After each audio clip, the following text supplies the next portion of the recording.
Psych ward. How's your knob, bro?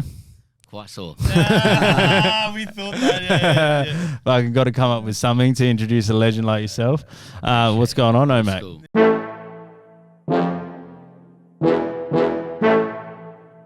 The cold me. You don't want to meet the cold me. Yo. A pussy with rappers, not what the throne needs. I'ma take control, I hate them all, I'd rather be lonely. Your number's up, what the fuck you gotta phone me? You sucker when I'm drunk enough to let the whore blow me. This is what I don't need, bitchin' makes me smoke weed. Chris's former missus would be whinging, he is so mean. Fuck that, I'm the monster that you made me. The damaged goods back for good, hating on the daily. The immaculate one, how are we? Man, I'm just digging the red. Yeah, Digging the red? Yeah. You love your red, don't you? Like every video I think I've ever seen you in, you're wearing red Adidas something. It's just a sexy colour, and to be honest, there's not much else to choose from in my wardrobe. So No, it's dope. Yeah. We got the red lights out. you know, there's been You love Adidas too, eh? Yeah, love me Adidas. I think that's got a lot to do with Run DMC and stuff as well. Fuck yeah. That Dude. Yeah, bro. Some of the first, I think the first hip hop videos I remember seeing, from memory. Yeah, that was a big thing. I used to love watching video hits and shit. Video hits, R.I.P. Yeah. And Rage. Yeah. Rage is still going. I appreciate Rage Then it more was now, like but as a VH1 kid, for a while. It was a and bit, It was weird, wasn't it? yeah. That weird shit. Yeah. Back when they were having, I'm blanking right now, but they had a couple of good fucking Aussie hip hop. But my auntie got me into songs. like Silverchair and like Offspring and Oh fuck yeah! Nirvana and Chili All the Peppers, all the grunge. good bands quite Bro, early. Silverchair Frog Stomp is one of the best albums of all time, hands down. Yeah, Like, no, it I just agree. goes hard. 15 years old, they did that. They were 15 years old when they actually made that album. Yeah, Yeah, like I it's would crazy. say, Well, like tomorrow came out, and I think Daniel Johns was like 2 months after turning 15, yeah, true. and that's they weren't hectic. allowed to go on tour or do any tour or anything like live, except for I think there was a show. Do you remember Recovery? Nah. There used to be a show on Saturday mornings called Recovery with a guy called Dylan Lewis, and used to showcase all different bands from Australia. It was like a sort of like A Silverchair from Australia. Silverchair. What Yeah. the fuck? Newcastle. I hell didn't even know that. Newcastle. Yeah. Yeah, definitely. Yeah, My that's Newcastle. auntie yeah. loved them. Yeah. Yeah. No, like until I seen you perform with the band, I would have never have thought that you'd be like a Silverchair or like a Chili Peppers fan. Or Darty all Strings. my shout outs to the Darty Strings and shout outs to my auntie Monique. All my mum's side of the family are all musos, and so I'm kind of the one that kind of went the different route with the hip hop. But I was saying this. It's funny you say this because I was saying this to my sister the other day, like with my playlist on Spotify and whatnot that I listen to. Like I don't listen to as much hip hop as people would think, especially if I'm trying to be creative, because I don't want to be like subconsciously influenced as when I'm making stuff. Which is really dangerous, I think, as a rapper as well, because like I sometimes I will write a bar, and I will. He's doing his fucking technical shit. I'll write a bar and I will like hear the bar in my head and I'll go, yeah, that's a dope part, and then I'll go, but where have I heard that before? Yeah. And like I really don't want to bite someone, and it's like might be I've just heard a song years ago that's somehow coming back to me because it matches the We've beat all or done whatever. it. Yeah. Yeah. Just so you know, I would never intentionally fucking bite someone, but if I ever have, I'm very sorry. There's times where I've heard someone else's song and I thought, fuck, I thought I was the only one to think of that bar. Or you're just about to release a Or song. even I'll do it to myself. I'll be doubling up. Or it's just been a similar punchline. Yeah. And I'm like, nah, if I use that. Well, you've been doing there's music definitely for one or that two long. occasions where I've kind of recycled a bar. And Yeah. not knowingly either, because I wouldn't do that. And then someone will point it out to you, like people on the internet tend to do. Nah, I'm my own critic with that kind of stuff. Yeah. I'd like to keep it fresh and Yeah. But yeah, now that we've been doing it for so long, I It's can't remember what songs I've what done. songs you've done. Yeah. Yeah. How I'd long have like you to been know. doing music for? I recorded my first ever song in 2010 Fuck. Hell. with my mate Wish at Intellects. Yeah, True. Shout outs to them boys Indie.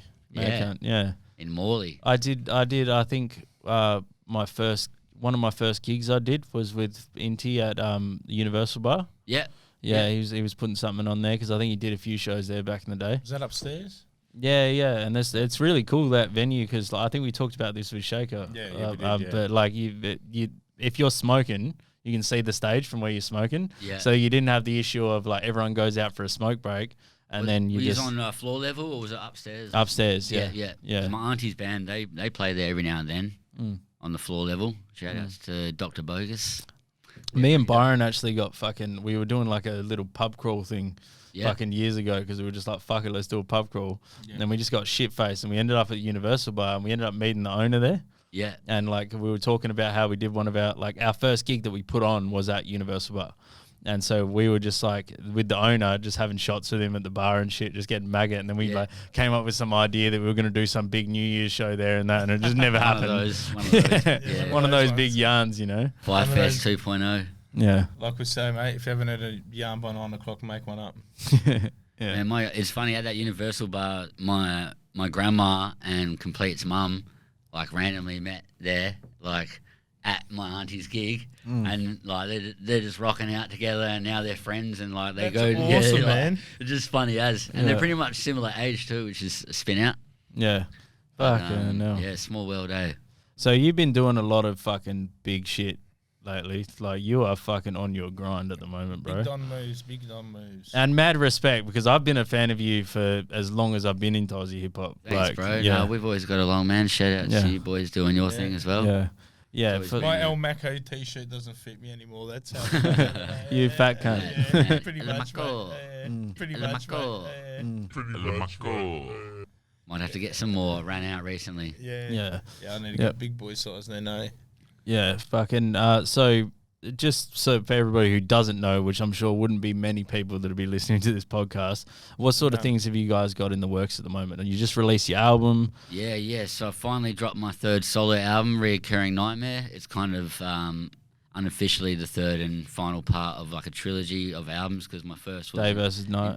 First was Inside My Insomnia, then Day versus Night, and then Reoccurring Nightmare, and it was kind of fitting with everything that's been going on in my life. The last few years I've had a lot of ups and downs, more downs than ups, but that's changing now. And so Reoccurring Nightmare. Changing in a big way, bro. Yeah, we've got big things happening. Just finished my biggest national tour. I did with Greasy and Misk, and it was great fun, and we had a blast. It looked great fun. Yeah, I had a really good tour crew. Shout out to them boys. And I saw you did like when you were over east and that. Sorry, I got a burp. You're right. When you were over east, I saw you did a lot of. Maybe not a lot, but like I noticed that there was a few like places that you went to that I haven't really seen you go to before. Like more, you did a little bit more of a regional sort of thing, or. Well, I did I did my first headline show in Gold Coast. Like we haven't actually done that many Gold Coast shows, and that was really good fun. And we had Matty B there. Matty B, what venue did you go to Gold Coast? It was called Soho Bar. Right. And they were great staff. It's actually a funny story. That show nearly didn't happen, eh? So it's Brisbane for you, isn't it? Yeah. So we've done Brisbane show the night before, and was that in the Valley or? Yeah, trying to remember. Oh yeah, it was a big night. So I saw the story the next morning, and you guys are eating breakfast, and I'm just like, I feel that. Yeah, Misk has gone MIA, Mingles as we like to call him, and then me and Greasy we've discovered some Maccas about 4:30 a.m. Yeah. And like, man, Queensland's got bats, but like you forget that shit, especially when you're blue, you know. You've never seen a bat before, so we're both tripping out, and then the Macca's door is open to walk in, and normally at night it's just only the drive-through, you know. Yeah. So we thought they'd made a mistake and just left it open, and we're like poking our head in. And they're like looking at us like, what are they doing? Are they going to walk in? And we thought maybe we're just in a nice area, and they actually keep the dining area open overnight, you know. Yeah. And we roll in, and Greasy's just straight away just like, "You working, man?" To the guy that's in his Macca's outfit working. He's just looking at us. I'm just going to suss this. Keep going, bruv. He's looking at us like, I'm not getting paid. Like, you need to I'm not getting paid enough to deal with these to answer questions like, am I working? Like, while I'm like, no, I'm just hanging out in my Macca's uniform. And I just remember Greasy kept going, family feast. Got a family feast? Give us a family feast. And we ordered too much. And we wake up yakking it up. And we're staying in this Airbnb. It's like the home of Fresh Prince of Bel-Air and shit, man. It's like palace. It was nuts. It was out of our You're living in a palace. But, you know, it was Queensland. It was a good time. Yeah. And we wake up, we're like, where's Misk? We got his bags and shit. And I wake up, I've got messages on my phone. I've been trying to get a hold of the Gold Coast venue for like a week, like just to confirm they got the equipment and shit we need. Yeah. And I've got these messages saying, yo, we didn't realise this and that. We didn't have this and that. The show, we don't think we can do it. And I'm like, I'm looking at it's like 11 a.m. We're about to. You're hungover as I'm fuck. like, what do you mean? Like, I'm flying to Gold Coast. I'm driving it. Yeah. They didn't have decks or. Did you drive to the Gold Coast or? They didn't have NUS, but yeah, we got driven down, but they made up for it. They really did. They did everything except for provide a stage, which is all good because they came through and the owner bought equipment that day and shit, so they got equipment now and. They were very apologetic and it was an honest mistake. It was a thing of changing staff. Like a staff member had left and hadn't really the owner buying equipment and shit, that's pretty cool. I had like recently because we've been trying to organise like a regional tour and stuff. That's what I was talking to you about Bunbury, at the Prince of Wales and also Albany at White Star. Did your gig down at Prince of Wales too? White Star is happening soon, right? April 22nd, free show. Yeah, last show in Australia for a while. So but I was trying to plan a show in Mandurah, and like all the venues are like at the moment currently pretty anti fucking hip hop. Yeah, that seems the vibe. I'm sure we reached out to a couple spots in Mandurah and. So if you're in Mandurah, it's not the hip hop acts don't want to fucking perform in Mandurah. It's that your venues need to have a word to. They've had a fair bit down there. Murphy's, which is the venue down there. Oh, there's Murphy's, there's fucking Top Floor Nightclub, there's fucking Monkey Bar used to do them. I remember seeing you there. Yeah, I did my album launch there. Yeah. It used to be Players Bar, that was the spot. Yeah. But I don't know. That's Top Floor now. Some lady crashed or started smashing into Murphy's. Or Valentine's Day. Yeah. I saw that on the news. That's fucked. Yeah. What I was getting at was there was because we hit up the Ravenswood, right? Because we were like, fuck it, let's just go to Ravenswood. It'd be sick. It's in front of the water. It'd be dope. And so we hit him up, and the actual venue manager, and I'm not putting anyone on blast or anything, like. They're running a business and they know that most of their clientele is generally like older folk and that. But if we bring a dope hip hop show, there's going to be people from all around Mandurah coming to the show. So where's Ravenswood exactly? That's so if you go on the way to Pinjarra? Pinjarra, on the way, but it's like right on the river. It's like dope venue. A lot of like bands and stuff play there. But we hit up the not the venue manager, the guy who runs like their events and stuff. And I was like talking to him for a bit, and he was so keen on having a hip hop show there. But he said, I'm just not sure the owners will be keen on it, right? Because they have an older clientele and they bring in so much money and all this kind of stuff. And he was literally like what you're saying about buying equipment. He was like, I will buy PAs for you guys. Yeah. Just if the owner will let this happen. You know what I mean? Like that's what the Roseman did. So that's a dope cunt. You know what I mean? Like, well, the Gold Coast, the owner of the Soho bar, he was. I'm honestly gonna say he'd have to be at least mid-70s. Yeah. And he was so cool, and I thought he was gonna hate the fact that there was rappers coming into his nice bar because it was a nice looking place.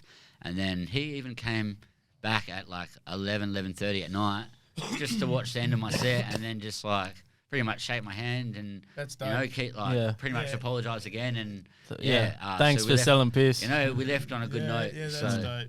Yeah. Went from wanting to fucking to like all good. It is stressful. Like it is stressful, and I think like actually going away and doing gigs and being out of that comfort zone. It can be some of the best experiences of your life, and then also some of the most stressful. Yeah.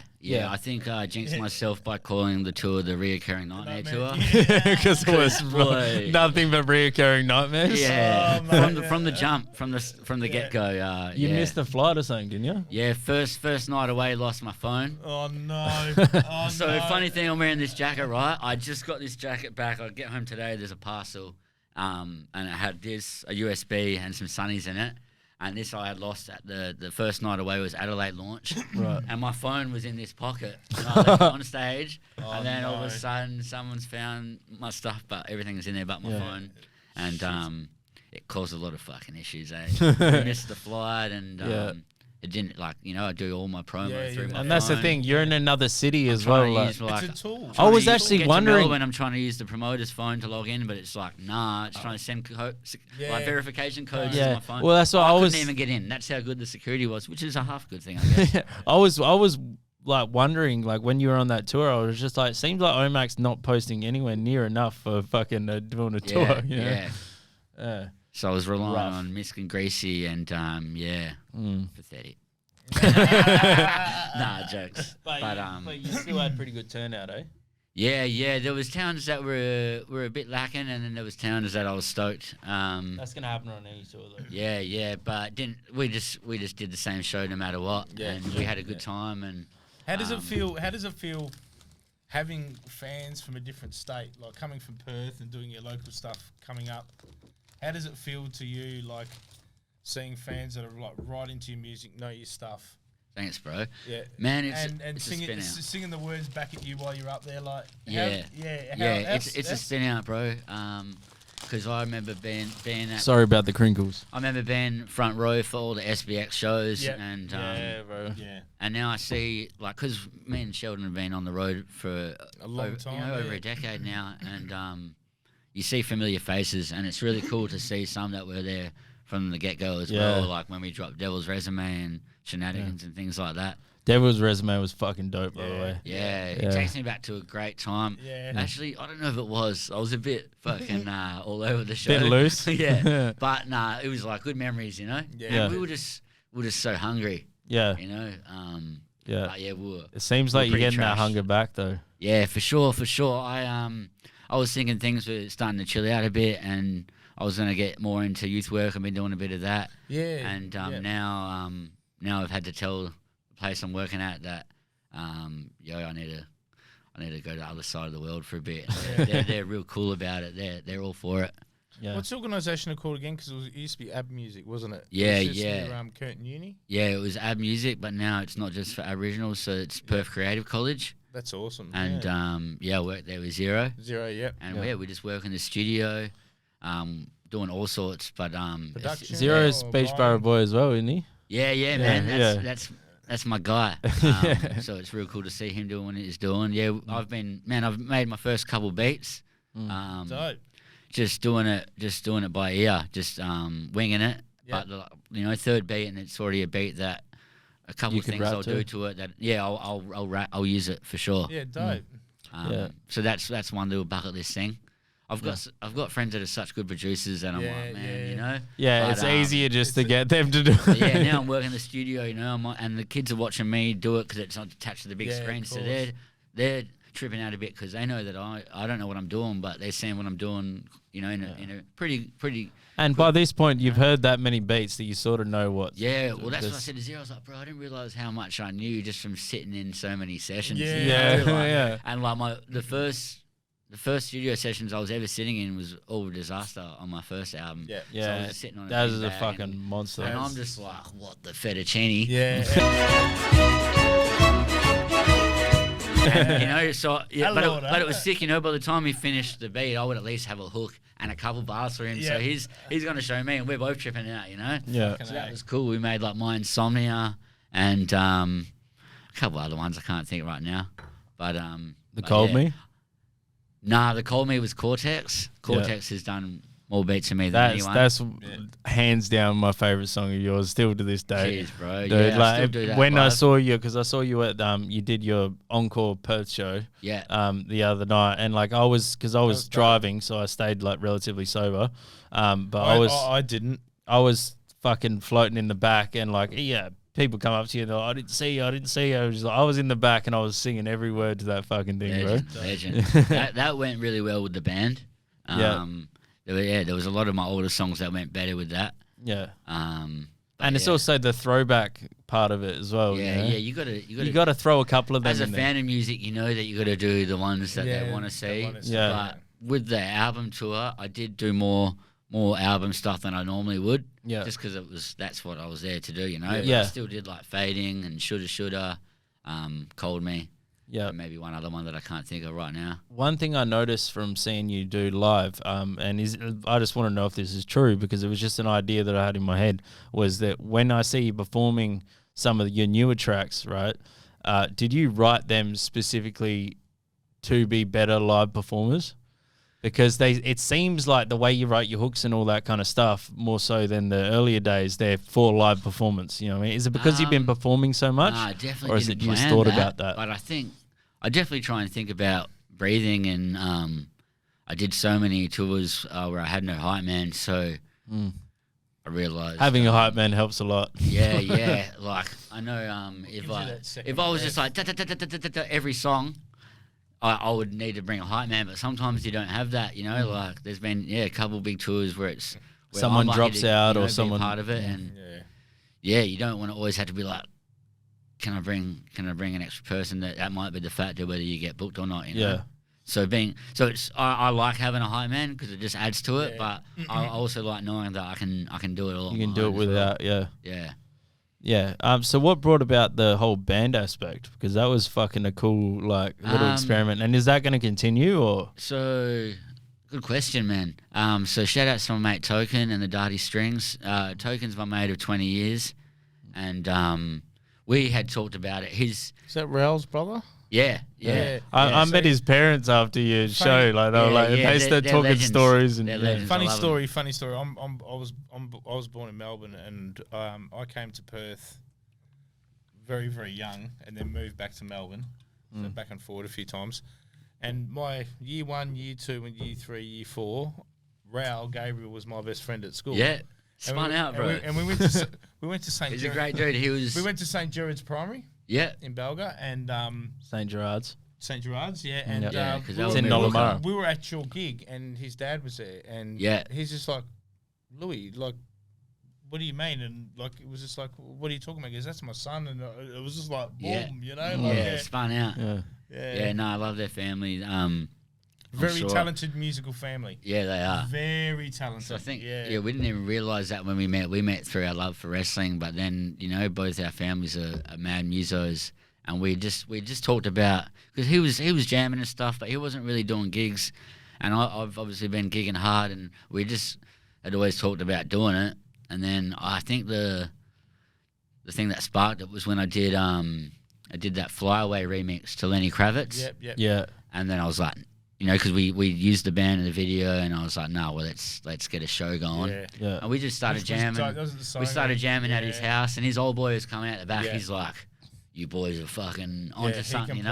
And I was so freaking out because I'm hearing my shit come to life. I've never done anything like that, so I'm hearing a different my songs, energy. You know, there's songs that I've pretty much produced, put together, and hearing like Cold Me and even some of the ones that are more trappy, like Fading and shit like that, hearing them try and do that stuff was cool. And then Uncle Sam stepped in on the drums. And man, it's a funny story with Sam.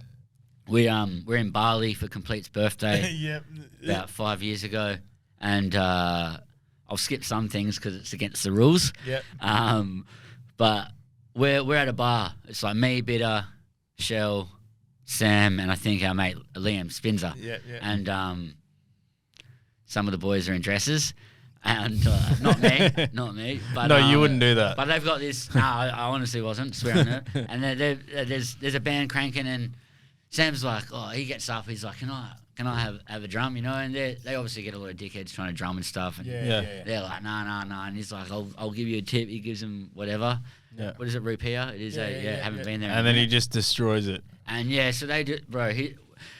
The band's wigging out, we're wigging out. We're like, this cunt's been holding out. Like, you know? We didn't know he was playing drums. He was incredible. He was really, really good. And but then, I think that's part of what makes him such a good producer, though. Yeah, and then the band ended up saying, like, stay, and they kept him on for another song. That's pretty and, cool. I just remember thinking, like, you know, I've got to get you to drum one day. And then, then he eventually ended up drumming for us. And it was good having him a part of the band because it was someone else that was already familiar. He already is on stage with me all the time as a DJ, so he knows the songs, he knows what to do. He's looking at it from a hip hop aspect as well. He's kind of a hype man. Yeah, he's not smashing the drum too hard. He's not overpowering my voice. Yeah. At first, first couple of rehearsals, I was kind of competing with the band, and I was like, man, I might struggle. Yeah. And I was unsure if I was going to have Misk hype me or not. Or have the power to... I was thinking about space on stage, like, I want to run around and jump around, and I did end up getting Misk up there. It was good to have him up there. And then I still had Richo, hold it down on the decks and run through the beats. He didn't have to do much. I can't remember. Yeah. But yeah. That was a fucking great show, by the way. Yeah, it was really good. And to answer your last question, we will do it again, man. I'm just focusing on the world tour at the moment. Because you've got a lot fucking cranking. Yeah. I've just honestly been trying to stay alive. That's as morbid as that is. I've been so anxious because this is such a good thing that's coming up, and always start to self-sabotage. I just always worry that something bad's going to happen. I know it's a terrible way to think, but just being honest. I think that a lot of people come across that. I think it's an artist's or a creative's sort of fucking, how would you say it, like faux pas, like how they, like most creatives feel that way. Yeah. If you know what I mean. I'm trying not to go out as much because I do just I get a bit rowdy, man. Oh, but also it comes from fucking experience, like fucking being around people that one day they're there, next day they're gone. That's gonna 100%. Fucking take a toll on someone mentally and go, hey, maybe I might, like fucking when they start having a bit more often. Touch wood, you're gonna be all good. But like you start to think, like, maybe I won't make it, you know. But I'll be all good. I'll be all good. So let's so we know that you're a big wrestling fan. Yeah. And you used to wrestle yourself. Speaking of, like when we were trying to organise a date for this, like one of the dates was just like, no, that's WrestleMania. Yeah. I've been nerding out hard to WrestleMania. How do you think seems like it's coming back a bit. How do you think about Logan Paul and KSI and all that sort of thing? Man, Logan Paul is really good. He's pretty good. Like, he can anyone that's got an amateur wrestling background has like historically been pretty good. Brock Lesnar, Ronda Rousey. Like Ronda Rousey's lacking charisma wise because you can't just be a good wrestler. You have to be entertaining. Yeah, but she's the thing is, people liked Ronda Rousey in the UFC because she was a stone-faced killer when she was fucking at her height. Yeah, but she's taken on but she doesn't have the charismatic energy to fucking. She's taking on the Roddy Piper sort of definitely persona. Unless she takes on a persona like Undertaker, there's a lot you of can't pull wrestlers that that weren't that like crazy in the ring that were just that entertaining, you know. Undertaker. I don't want to diss The Rock. I love The Rock. The Rock was my favorite when I was younger. But when you think about it, it wasn't like he was the best wrestler. He was just the best on the microphone, Charisma. which is why he's such a big actor. Yeah, well, it's also like Undertaker. Like he wasn't the most athletic guy in there by any stretch of the means. He was just a big cunt, and he had the best character, and he played the character well, and that entrance, the fucking dong. Everyone loves him. Like when I was growing up, like fucking that's Curse's favorite. Was my favorite, bro. Like fucking when I was growing up, you can't hate Undertaker. Yeah, when I was growing up, man, Undertaker was the fucking man. Do you know who my favorite? Kane in his my prime. favorite. Kane, out there is Carlito. I spit in the face. face. People want. He actually came here for Schwa, I think it was. One of my favorites also was Eddie Guerrero. Rest in peace. Yeah, Eddie was dope. RVD. RVD. He's Hardy Boys. Awesome, Hardy Boys, 100%. All those mad flips and shit. Like even Chris Jericho. When I was young, I was a big Jericho fan. Edge. When I was a kid, it was like Shawn Michaels, Sergeant Slaughter, Hulk Hogan. One of big my DX favorite fan. I was a big DX fan. Yeah. That's how me and Token met. So I was on a bus and I had a DX hat. I was talking with my mate Jess and I had Suck It on the back, and he's like, WWF, and I was like, yeah. It was mad. Me and my brother, I'll be at work, and like if we're like fucking or can't be fucked or whatever, we want to get hyped up, we'll just play like some song from WWE. It doesn't matter which one. It could be like, "Time to play the game." I'm like, yeah, let's go. But like one of my favorite fucking memories of fucking childhood was when I don't know how old I was, maybe like 10, 12, something like that. I don't remember how old I was, but we went to at the Burswood Dome. You remember that? Yep, SummerSlam. We went to see. I was probably there. I wasn't SummerSlam. No, it was just like a random SmackDown. But we went to see that, and it was just like, it was like that was life for me. You know what I mean? I was so into WWE at the time. I would have been there. Yeah, and there was a while I stopped watching it because it got a bit, a bit shit. But it's definitely got better. Raw versus SmackDown. Apparently they're gonna do a merger with the UFC. Yeah, that's what I'm reading. Yeah, and I'm hoping it's not going to start getting shit again because it's just started getting good because Triple H is running it. Yeah. Well, one thing I did read about, and I don't know if this is true, but one of the things that's part of the deal is that UFC Fight Pass. Yeah. Right. So like you can on your phone you can watch fucking fights every week and whatever. Yeah. They will have SmackDown and Raw on Fight Pass. Yeah. Which would be cool because I'll be watching fights and go, I'm bored of this and go start watching some SmackDown. You know what I mean? Sweet. And then I can start actually following it again because that's one of the big problems is like if you don't watch it every week, you can't follow the storylines. Yeah. Yeah. I still think The Rock will come back one more time. Of course. Yeah. He has to. Well, like Brock Lesnar went into the UFC and just fucking destroyed people. Yeah. Which by the way, like Mark Hunt pulled him up on it though. Like, by the way, let's be real, right? Fucking most WWE fucking guys would never be able to do what Brock Lesnar did. He did it pretty quick too. Yeah, I remember. He had a couple of bad fights. Watching all that, and then but that's money. That's money for the pay-per-views. But that's also you also got to remember that Brock Lesnar. Like, what the fuck? Like, what's his neck? Yeah, like, but exactly. And it was funny that like the second he got out of WWE and started doing MMA, he started looking a little bit flabby and a little bit like he had to stop a bit of the roids. Yeah. Don't say that to his face.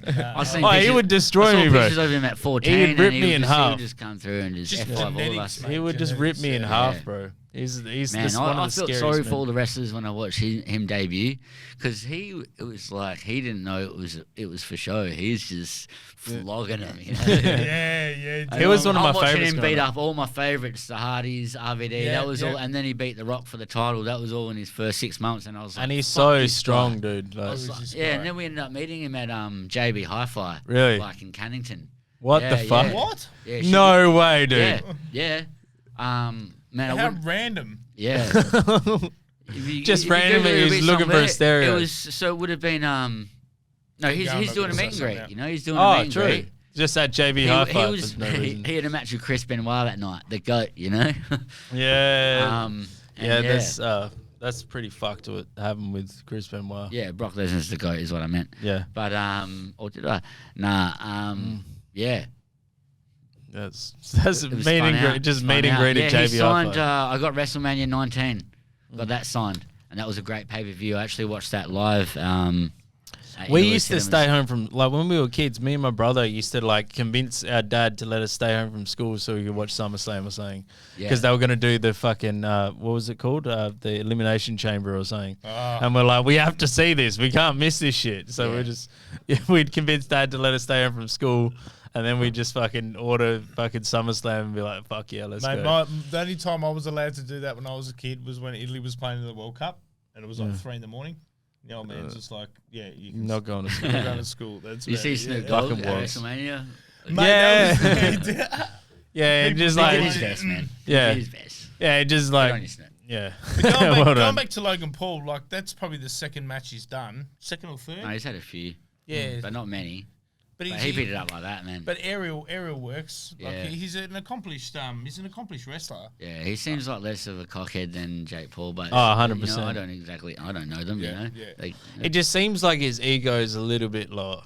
Yeah, like Jake Paul just seems to have this ego way up here. And I feel like he should stick at it because he's pretty good. He's pretty good. Yeah, that persona like the Miz, how he came through. With and I mean, people he's already funny. kind of generally hate him. They hate to love him, so he plays a good bad guy. Yeah. And I mean, they're getting brings on good kayfabe. They're getting a lot of new fans from it. So smart business, on both. It's funny, like I didn't. Because like when I was a kid, I was so into WWE, and I didn't follow it for a long time after that. Like as I became an adult. Yeah. But it's funny how, like things like fucking TikTok and shit, they know what you fucking like because now my feed is almost 99.9% fucking WWE. Like an old Undertaker video, an old fucking Kane video. I don't follow any of the pages because I don't want the spoilers, Yeah, but like I just be ruining shit. But no, a lot of it's old like 90s shit that all just get fucking videos pop up. I'm like The Rock sent botch videos from all the boys, L Street and Dexter and shit. They all get into it as well.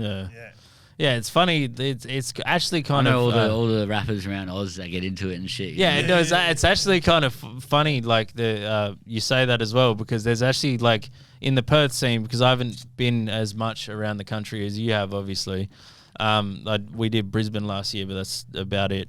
But it's funny how many people in the Perth scene are big WWE fans. Yeah, yeah. And like Blundfield is. all you got to do is he bring it up, is. bring it up in a group of rappers, and there'll be one guy who's like, "Fuck yeah!" Yeah. Let's get a rap wrestling show going on. Oh yes, yeah. Or we should all like fucking do the intro themes. The first ever 18+ event I went to, I literally got my ID in the mail that morning of that gig. So that was the factor whether I could go or not, and I already bought the ticket. And wish missed out, but whatever. Yeah. It was at the Rosemount, and it was a rock and wrestling gig. It was EPW and like a whole bunch of bands. Oh, where'd they have the ring? In the beer garden. Oh yes. Yeah, this is like a long time ago. What was it? They would never allow that. I'm trying to remember what the main band was. It was a long time ago, but it was 6, so they would have like a match and then a set and then a match. Yeah, dope. And I was like, this is boss, you know, like. But we could do that for hip-hop. We should just get all the fucking Australian rappers to wrestle. Yeah. Just see how it But you goes. used to wrestle We'd all be yourself. terrible at Yeah. it. Yep. Yeah. Did you have your own persona? Or Yeah, was it Dust and Dice, the Dust high and roller. Dice, the high roller, yeah. Still comes out every now and then at 3 a.m. Yeah. Green bastard from parts unknown. A few elbows here and there. The old king of the board. But rapping hurts less. Yeah, definitely, yeah. A lot of It's, slams and fucking. Yeah, it's a lot tougher than you think. Hey? Yeah, no, 100%. Yeah, I know. Man, Yeah, some Dizzy of my Vidal. mates are still doing it. Shout out to like Craven and shit. That he's wrestled all around the world, and he uses one of like my old mixtape songs as his entrance, Yep.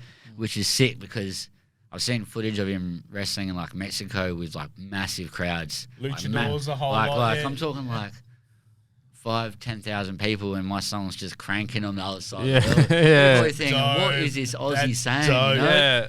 And I was like, man, I should have made him a better song. Yeah. 100%. But you know, Yeah. he chose the song. I didn't really make it for him. It was just But yeah, Maybe we'll choose one of your new ones. You ever consider bringing him back or? man, I'd love to. Yeah. I'd love to, but I feel like I said this to someone recently. I feel like it would be very heartbreaking realizing how much I can't go like I used to. You know? Yeah. We do age. But in my head every now and then I'm like, one more match. One more match. Well, that's like I have a habit Don't of. video clip Yeah, ID yeah. up. It- Don't it video would have clip to be ID. worth it. Yeah. I'd want a Well, bag. You know? actually, me and I'm sorry LG, but I'm gonna say it. Me and LG have a song that we've been waiting to do a video for ages called Smackdown. So if you have any wrestling mates that want to fucking get in the video, I do. fucking hit me up. Shout out to Dizzy Vidal. He was a roommate of Bluntfield's actually. Yeah. He wrestles for Schwa and stuff like that, and also Bluntfield did a walkout song for the Don Morleone. Yeah. Yeah, so I've known him forever, bro. Yeah, so he just done the. I bumped into him recently. He's a good dude. Yeah. He's got the double belts at the moment. So Really? Man, he's such a humble guy. He doesn't tell me any of this shit. He's got the EPW belt and the Schwa belt at the moment. He's got both. And every day since he's had the belts, he's been posting day 13 of being the double champ. Legend. Yeah. I'll show you after the just podcast. get the attitude going. I bumped into him where he works, Yeah. which I'm not going to say on here. Yeah. But yeah, he's such a good guy, and he was And a great mutual wrestler. respect, you know. And when we were younger, from rival companies, there was a lot of tension, a lot of beef. I talked a lot of shit, you know. And but man, I paid for it because when I was the first to venture to their company and train with them, and then just got flogged. You know? just but doing I had all their backflips and shit. respect, you know. Yeah, they've got a 'Cause good school going now. I was the smallest one, you know. I was like 5'6" and shit. Yeah. You know, 15 years old, and but yeah. Timmy Preston used to do it as well. The DJ Timmy Preston. Yeah, He was a dude. man, ring is so much harder than you think, bro. Yeah. It's fucking Richo loves it too. yeah. He Richo fucking loves Oh, it. he loves it. Yeah. Richo loves it. There's Loves it. Loves it. Shout out to Richo. Richo, There- man. there's- Richo, you there's love two it. Hardest working things- motherfucker in the There's game. there's two things definitely. the fucking Richo loves. It's fucking wrestling. Well, three things Richo loves: wrestling, And Jennifer Lopez. wrestling, hip hop, and the Eagles. Like you ever true seen him? You ever seen him fucking during Eagles game? He was pretty quiet. He's when so North beat him the intense, other week. dude. Yeah. Yeah, no, but he's so intense when he's watching the game. Like years ago, we went around there and Loves we were his like, footy. we were going around there for drinks or whatever, and the footy was on. And he was just like fucking staring at the screen, screaming. We're just sitting there going like, what the fuck did we just walk into, bro? Like, Yeah. What's your AFL football team? Essendon. Essendon. What's yours? Yeah. North. North Melbourne. Yeah, Red and black, It was mate. Eagles when I was a kid because of my mum, and then when I left home, like kind of really fucking got to meet my dad and get to know him. Like football was a big thing there, so we just were they're shin boners all the way. So Shin boners, I haven't heard that in a while. And it's kind of fitting because I'm blue and white all the time. Yeah. You should be red and black, mate. You mostly wear red and black. Come on. Yeah. I'll go for the both our teams are pretty shit. I'll go for Footscray or Western Bulldogs. And we beat Eagles and Dockers the first 2 weeks. We beat Hawthorn and we beat Hawthorn and who was it? But the only reason I go for I don't really follow Hawthorn is at a stage where you don't know if they're going to win or lose. Like they're not playing the best, but I mean. They beat us. Yeah, well, the thing is, early in the season, like you don't know what the fuck is going to happen either because you don't someone can the multis are a lot better. Someone could win the first 5 games in a row, but it might turn out that those 5 teams they beat are actually just shit this season. Yeah. So like we don't know, but I don't really even follow it that much anymore anyway. I'm much more into my UFC. Fair enough. Yeah. Anyway, I think it's time to have a piss break. What do you reckon? If that's what you'd like. Yeah. Piss break. Yeah, let's go. All right, we'll be back in. I'm on the go, wee wees. Listen.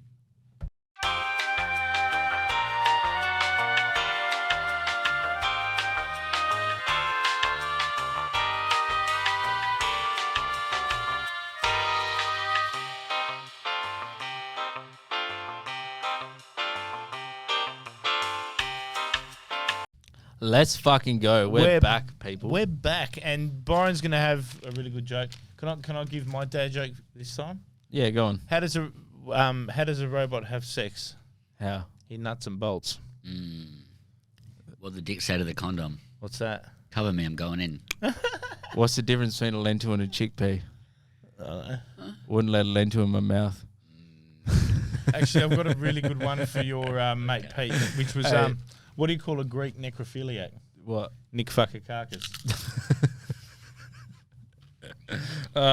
This is a really bad way to come back. Okay, people. Anyway, I apologize. Bear Trap Yarns, myself, Lucy and Black. What did they do? Drop Beef.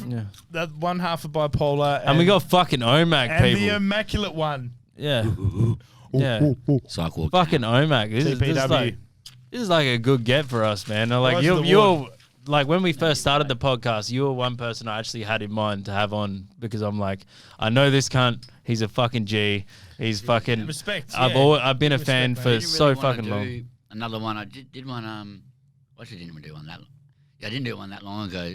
Shout out to the Roadshow podcast. Roadshow, yep. And then he's got a good setup, dude. He's got a good setup. I was like, fuck it, I'll do one more before. Yeah, no, we appreciate it, man. We really do. So Europe, where are you going? Amsterdam, baby. Little gangster, short in size, a t-shirt, Levi's, this is only disguise. I've seen it, but let the built like a tank, get hard to hit. Ice Cube and Easy E, cold running shit. People know. Yeah, I'm still actually working out where we're going. Sheldon's just been sending me emails with all the flights, and yeah, I only just realised we're going to Denmark and shit. Yeah, dude. Because I don't really know all those places. Man, I just got sent the flyer. It's gonna be fucking crazy. Half of those places that you're going to are some of the most visually stunning places that you'll ever see. Man, that shit just seems like a place that doesn't exist to me. Yeah, the canals in Copenhagen, Amsterdam. All the places that you're going are just stunning. Absolutely stunning. Like, take some photos, dude. Yeah. I'll be big ups on the experience. Exactly too, man. 5 weeks. Like to pretty much now, I'll be at the airport. Done. It's gonna be fucking wild, bro. Yeah. Like, and the thing is, there's not that many. Like, I fucking love Aussie hip hop, right? And I love what we've built. Like me, you, everybody collectively, we've built this thing into what it is, right? And it's fucking so great to see that there is some people getting that shine where they can actually take it internationally, right? Because there's been very few that have actually managed to do that, and that's fucking dope, man. Yeah. And when I see people doing that kind of shit, exciting to see. Like when I see people doing that shit, shout outs to him, you know. Yeah. Well, Complete is fucking Don, man. He's he's the man. Murdering shit. Yeah. Right. And smart. Very smart guy. Yeah. He's a genius. The way he's fucking that cunt can spit, bro. Australian jizzer. He's definitely gifted. Like he's meant to be in the studio for sure. Yeah. But he's he as also well. works very hard. Yeah. Right, like I remember when I first He's started good at coming thinking into the outside of scene. the box as well. Yeah, when I first started coming into the scene, he inspired me in a lot of ways because he was dropping music all the fucking time. Yeah. And he just went, fuck it, I'm going to do my own music videos and like shit like that. You know what I mean? Like it was. He doesn't really do much else. Like, and that's not a diss. Like, it's actually a compliment. He's always thinking about something career-wise. And Yeah. probably always, I know what I'm like. You're always thinking of bars, you know? Yeah. You guys are in hip-hop, you know what it's like. You can't switch off. It's not like a job you just knock off and go home. You're always thinking about it. Yeah. Writing bars Terrible with insomnia. You just always grabbing my phone and putting shit into my notes. I reckon I've got close to 500 notes in my phone. Yeah. And that's just this phone. The 10 phones before that would have thousands. Stacking ammo, and it comes in handy when we might just make an impromptu song. And I've got a couple bars. Yeah. Well, we fucking love Complete, but we want to give you a bit of your shine as well. I just didn't want to like claim like this. Yeah, of course. I know it's his doing, so obviously I'm part of the team, and it's all the he likes. He's very humble and stuff, but got to give credit where it's due. You know. He's 100%. 100%. He's on another level, and I've watched it firsthand as his mate. Just not being able to go many places with him and shit, you know. Yeah, it's inspiring though, right? Yeah, fucking oath it is, man. But sometimes you get a little bit bitter and go, nah, definitely not bitter. But I'm thinking more on his behalf. You know, he raps about his mental health and stuff, and he's realizing and since he's helping people, man. And since he's dropped Jordan, it's hard to like TikTok. Anyway. He doesn't really go out anymore, you know.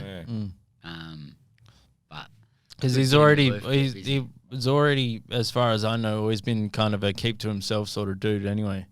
So like he keeps his circle small but tight, you know.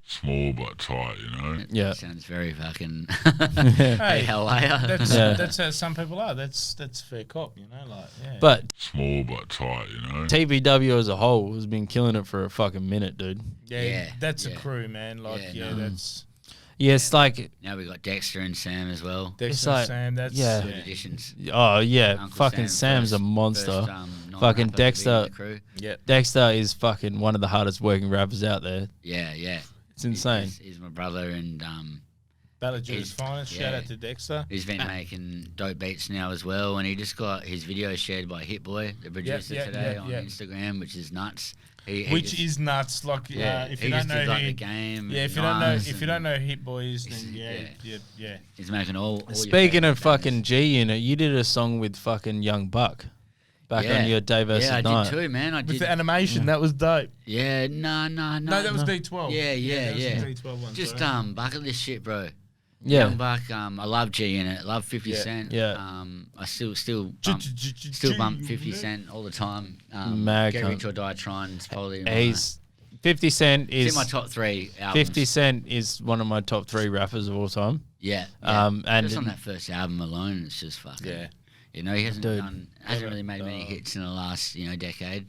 But he's not focused on enough, that. You know. Yeah.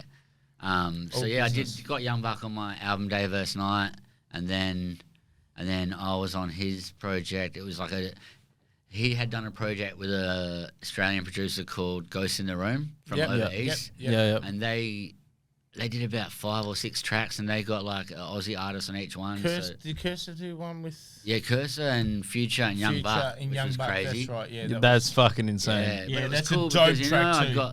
I got him on my album, and then I ended up getting to be on a project he did, and I was like, what the fuck? I used to rock G Unit clothing, and now I'm getting asked to be on one of his projects. It was pretty mind blowing, you know. Full clip in the back of a black Cadillac, got murder on my mind.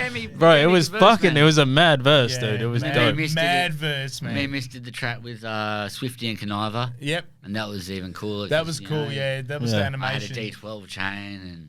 It's Eminem's crew. You know? I'm rapping because of them. There's actually a photo of them at the hen house here because they came here a couple of weeks ago. We missed them by a day, remember? Yeah. We came into the podcast and Conniva were here. way. Yeah, when Snoop came. No. Well, apparently we were here that day doing a podcast, Oh, that's right? right, we were here And that- then fucking what Lucian was telling me was the guy was saying that like because he was acting like kind of awkward when we were talking to him, one of the guys that runs it or whatever, and it's because he had obviously can't tell us. Get a chibi out. Like, Oh, come on, like man. if we had hung around for another hour, they would have been there. Yeah. But he obviously can't tell us that. Yeah. Right, so he wanted to tell us, knowing that we're a hip hop podcast, because we would have been fucking so stoked, you know. Like, Fucking wanker. just break the rules one time, brother. one time at least, you Yeah. know, like it would have been so good. Yeah, but yeah, Love D12, man. fuck yeah, Guys. yeah, That was night. Cycle, we're the Aussie D12. Yeah. No, yeah. surely. Well, it's kind of cool because like fucking SPX were the fucking predominant crew in fucking WA hip hop for the longest time, and they still are. They're still fucking legends, right? Yeah. But there has never been anything that rivaled Syllabolics the way that TPW has, TPW. because you just fucking a crew of monsters that are just doing their shit and they're working hard and they're fucking, you know. Lyrically, Eating my chips. I feel like we're the.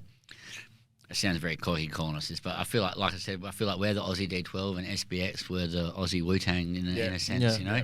Not necessarily music-wise, Or style wise, yeah. But Generation wise. you know, and just like, but no, actually, no, somewhat style-wise, a lot of their lyrics, like, especially like Clandestine and Yeah, shit. dead set. Yeah. Yeah, Clandestine's the. I'm sure some of their favourite rappers would have yeah, to be yeah. Wu-Tang members. you know? Yeah, Yeah.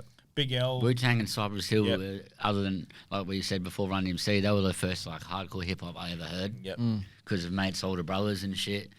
Insane in the Membrane and Gravel Pit. That was my first remember- gig, Cypress yeah. Hill, 94, which is now called Federation Square. That was my first gig in 1994. I was 13 years old when I saw Cypress Hill. Yeah, mad. Yeah, no, ever since then, I've just been hip hop. And a stoner. Yeah, pretty much. I'm easy the one they're talking about. Nigga tried to roll the dice and just crapped out. I got to do a verse with my boy Dista, rest in peace. We Street Life Descendants, which was Cortex, Exact, a few others. It was a crew that was kicking in Perth. They were killing it, doing lots of international gigs and whatnot. And yeah, Cypress Hill came at the end of 2014, and yeah, we got the boys said, oh, you know, you can drop a 16 and shit. They just did like a cypher track, and at the time that was the biggest crowd. I reckon it was like 1,500 people at Metro City, and Yep. Yep. it was more just the fact that we were on before Cypress, sharing the Yeah, stage with them, and yeah. they were real cool, you know, like, you know, got to say hi like very briefly, but they were how you would think, you know, they were chill as. And, Yeah. I didn't want to be that guy either, so I gave them their space, and yeah, that was just a mad little bucket list thing, you know, knowing that they were kind of some of the first hip hop I ever really, you know, knew about. Yeah. Yeah, Yeah, that's fucking- Black Sunday just did it for me, and then Yeah, the whole Soul Assassins thing, and I just love Be Real and just that Chicano sound. La Coca Nostra, I love that sort of sound as well. Yeah, they're dope. Yeah, La Coca Nostra's Haven't listened to them in ages. yeah. For me personally, like I got into hip hop pretty young with like obviously Eminem and all that kind of stuff, and got into like 50 Cent and all that. But I didn't get really heavy into hip hop until I discovered the Australian hip hop scene. Yeah. So like meeting fucking you boys and all that kind of stuff, it was the same kind of feeling to me. You know what I mean? Like it was like fucking meeting Complete, meeting fucking like Optimus, all that kind of shit. It was just like holy shit. But it's like just chill guys, you know what I mean? Like just normal guys. What was the first sort of Aussie hip hop that sort of you heard? Oh, well, what actually really drew me into Aussie hip hop, which Omac was actually on this project, was the D-Corp Cypher. no. It was because my missus, she used to go to a lot of Aussie hip hop gigs when she was like real young and shit, and like I'd started listening to like I'd always been into like Hilltop Hoods, but I kind of started to expand out and listening to like a bit of Complete, listening to a bit of fucking more Draft and fucking Optimus, all that kind of stuff, and then she gave me this CD of Ill Recognize Ill. Right, and then I heard you, I heard Complete, I heard Cortex, I heard fucking, and I was sitting there going, This is dope. I didn't realize the scope of what the WA hip hop scene is, and then I was hooked from then First on. thing I was ever on. Like, Really? First CD I was ever on. Yeah. Before, Really? Before my own. Wow. Yeah. Yeah, that was fucking dope, man. I reckon a really proud moment. You had that in the labs wearing blazing up. Yeah, we recorded that in my bedroom. Yeah, Yeah, that's so dope, man. Cortex. Yeah. how did you feel? And Cortex killed that. How did you feel like when Complete dropped his rapper tag and everyone rocked up to the park that night and it was just absolutely it was a fucking great night and everyone. It was sick, bro. It's something you don't see often. Nah, just everybody. The scene coming together. The scene coming and the people that couldn't, that were working away or whatever, like had a video in there and all that sort of stuff. Just shows how selfless he is as well. He's in a position to actually help. just not have to do Shoot any of above that. everybody else and not give a fuck. And I was quite proud too because a lot of artists I was helping out at the moment in the collective with Flytrap, all of them were in that video clip, so I was actually quite stoked. Yeah. Nah, it was I was cool. just happy to be there, man. Like, it was good. And he was repping WA hard in that yeah. fucking. Yeah. And his bars were Yeah, fucking. man, like. Yeah, no, everything you said was spot on. I still think it's to me, it's the number one of those rapper tags. 100. That's And I'm kind of spewing it died out because there's a lot of rappers that I wish I had a scene on there. Well, it only really started as a thing. 360 did as a just as a thing. the original one. Yeah. But when they brought it back, people were taking it more Went to shit seriously. pretty quick, eh? Yeah, because what happened was people were tagging people that didn't want to do it. Yeah, and too long. They're taking You too should long. check first, I reckon. Yeah. Like, brother, do you want to be tagged in? Yeah. And then, Yeah, well, because like I don't blame someone if they don't want to do it, but at the same they don't just put time, him on the spot and then like, Bitters was Yeah. dope too. Bitter on for that. me, if I'd have got tagged, it's like I'd be working like a motherfucker to get that motherfucker out. You know what I mean? Like, because it's like if that had continued on, that could have showcased way more artists. Like that. could have gone on for at least a couple more months, you know? Yeah. Yeah. It died in the ass real quick. But at least What they do about Yeah. 15? No, they did 3 seasons. no. the The last second one. Second. was I think they got to like 23 or something, 23, like yeah. maybe further, but it was after it got to about like 20ish, it was like you're waiting a couple of months for the next one. Yeah. Great Yeah, con- and then great no one gives a fuck the- anymore. Yeah, but great The concept. hype dies mate. down. Great concept. Great marketing. concept if people do it right, you know. Yeah. Yeah. That's just the There way were it some is. lackluster ones and there were some killer ones. Yeah. Yeah. But it's Like, good for people to discover new Complete artists, bit you of know? belief. I wanted to see you on it. Oh, that would have been dope. Yeah. I was ready, but I wasn't expecting your it. I body- would Your- like to see Az on it. Your body in the booth with Bagsy was fucking. I must say, is one of my favourites. Thanks, brother. I appreciate it. Yeah, I that was forgot about that.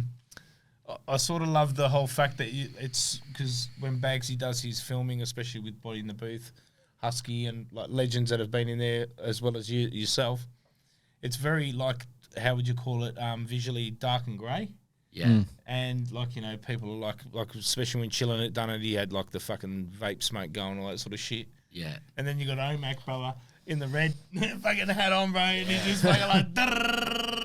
Yeah, I haven't watched it in a minute. I need to Yeah, rewatch it. yeah. Nah. So, by the way, I One of just my want favourites, one of my I just want to say one thing. Fucking, if there's any like projects or songs or anything we're not talking about, I won't be mad at you if you fucking pause this video and go do your fucking research because I'm trust me, some shit is dope. Yeah, Body Bag Media. Shout out to Bagsy. Yeah, he's one. He's actually for a young fellow one I quite aspired to because he put his money where his mouth is and bought the cameras and did all the bizzo and just started just putting the content out there and just those rappers over there owe a lot to him. no, 100%. And he just did the content and put it out there. And Well, didn't in this day Chillin' and It age, first break off Body Bag? Oh, Chillin' It, Shadow, Fracture, like a lot, like all the rhyme ciphers. Yeah. Not to take anything away from any of those artists, but it's kind of cool that like this one platform has fucking it was a spreaded platform, artists, you know? Yeah. and that's what I mean. I It think was me a- and Shadow are the only perf dudes that have been on there, which is cool. Yeah, Yeah. That was one of my favourites. Yeah, But yeah, I had to body the booth, you know. oh, you body Yeah. it, bro. Like, yeah. We were on the Death Rattle tour. This was as COVID was just kicking off, and I think I had gapped it. I think Bagsy picked me up from Newcastle and he missed it to the middle of nowhere to do this thing. Dexter and Corleone and his bro came with us, and we're in the middle of nowhere. I remember the boys like trying to like do this dodgy like barber job on me and stuff. Yeah. And it was a sick setup. It was grimy, and them boys were cool, and that was a good time, man. We went from joking about laughing about this thing called coronavirus to realizing we should get home pretty quick. Yeah, because otherwise they're not going to be able to get home. Yeah. Yeah, I basically got a lease for a fucking actual venue, remember? Yeah, like just as coronavirus was kicking off. So about a week or two, I signed a lease for 3 months for a venue on It was going to be the premier fucking hip-hop venue for Perth. Like, we were going to sort it out. I was doing open mics, and then I just said, well, fuck, what am I going to do? I'm leasing this place. So I was doing open mic hip-hop on a Wednesday. We lost a few. So we might have broken the rules a little bit. What's that? So we might have broken the rules a little bit. Nah. Might have. I didn't say we did. Alleged, no comment. Yeah. I don't confirm nor deny. Yeah. But that was fucking dope having that venue. One thing I wanted to ask you about is like, do you remember doing the because we were talking about Mandra before? You did the gig at Monkey Bar, right? And I always put this down to Cortex's bass. He puts so much fucking bass into tracks. Yeah, the speakers right? fucking You remember like halfway through your set, the speakers just stopped working. Yeah. And you just started doing a cappella. And I was just like, man, that is so fucking dope that you just kept doing your tracks anyway. Like, fuck it. Like, it's always been the way. If someone, surely, there's been a couple of times where someone saved me with the beat. Show must go on. Yeah, of course. For sure. Good thing about always freestyling, like those situations, you just kind of you don't realize, but you're ready for those, you know. Yeah. And doing so many shows, it's just like, this doesn't even faze me anymore. Yeah, and that actually, the funny thing is when the speakers died, like fucking, because I was obviously in the crowd, the fucking front row and shit, like loving it. And then fucking speakers died, and I'm like, oh, fucking show's over. And then all of a sudden you kept going, and crowd just started getting more and more turned up. Like, let's go. They're getting something different to everyone else. They're like, oh shit. And they know that I'm just winging it. So that's always cool. A lot of the time people think, if you're freestyling good, that it's not freestyles. So that's when I try and incorporate more stuff that's there in the room. Yeah, you got to. I take that as a compliment. People think my freestyles are written, you know. Yeah, fuck yeah. Yeah, of course. It's a skill on its own too, just to be able to think on the top of your head like that, you know. Like, oh, dude. But there's a really good show at the Comedy Lounge called Comedians versus Rappers, where they have 3 comedians and 3 rappers, and they've got a. Yeah, I've heard about this. There's that. I'll give you the hookup. I'll get it on the Bowser? Yeah, Bowser's done it. Bluntfield's done it. Johnny P. Skulker's done it.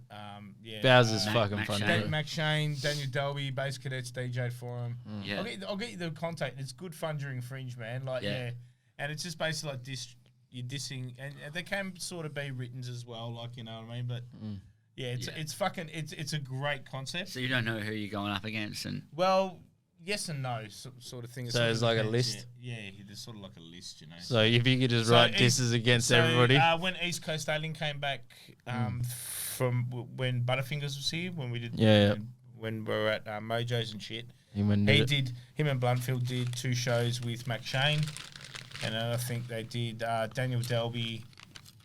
Daniel Delby. Bowser's done it as well. Like, there's been a few. Shock. He's done it as well. Are they every year? Yeah, every year. They're doing it again now. Yeah. So they do it in Fringe and out of Fringe. Yeah. I like the Comedy Lounge. I reckon it's great. Yeah. That's my tip. I need to see more live comedy. Yeah, it's good. It's raw creativity, because you can either like tell the fucking funniest joke or just bomb like fuck. And I've seen some fucking cringe sets. But I've seen some fucking pearlers too, you know what I mean? Yeah. Live comedy is great like that. Yeah. Just before we let you go, because we could probably start wrapping this up soon. Just munging my chips. Yeah. So, just mung your chips, bro. Nobody minds. They might hear if you hear some crinkling. It's just it's all good.